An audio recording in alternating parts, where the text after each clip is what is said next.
Okay, it is funny how links occur to you. Now, I wanted to do this particular video as a separate video to draw your attention to it because actually, I think it's awesome.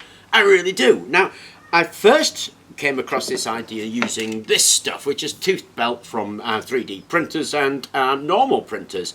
And to be honest, it's a little bit tiny, but still does the job. Then, something occurred to me. You can get these things. These things are toothed belts, normally used for timing, but you find them in tool drives as well. And that is a Contech 1025. It's about 20 quid, 30 quid to buy brand new. Of course, my mates down at Canterbury Autos have given me this because they changed these as a service requirement and they have quite a few of them. So I got that for free. Now that does that stupidly easily. And you may be questioning yourself at the moment about what's the point of that. But making gears when you're making motors is an absolute nightmare. In fact, any machine making gears.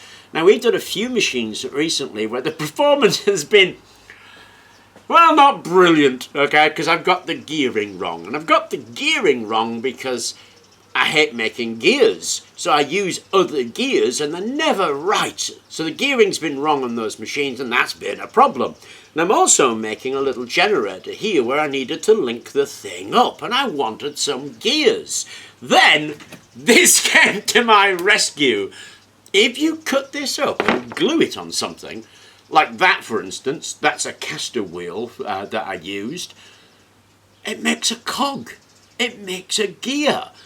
Here, I've glued a strip of this stuff onto the flywheel of an exercise bike.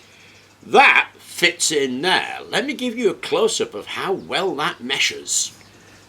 So see how beautifully close that is? And as I rotate that, of course, we're going to have our gear. There it is.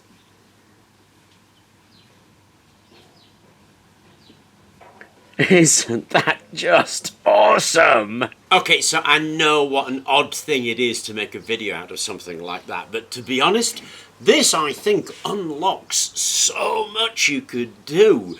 It's easy, it does a really good job, and of course these things, they're made to last. They're made to do at least 10,000 miles, and you find them doing 100,000 miles. So these will last, they will grip, they make an awesome gear, and we're going to be using this in a few more machines because suddenly we can make gears. Now the sizes of these varies. You get really little ones down from 3D printers to massive chunky ones. Equally, the price varies. You can pay a couple of quid or you can pay 100 quid. It just depends.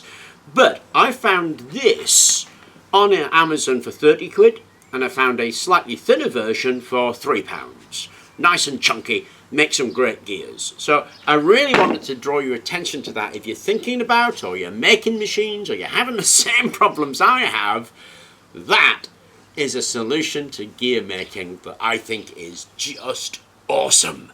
There's so much you could do with that. Anyway, I hope you enjoyed the video and thank you very much for watching.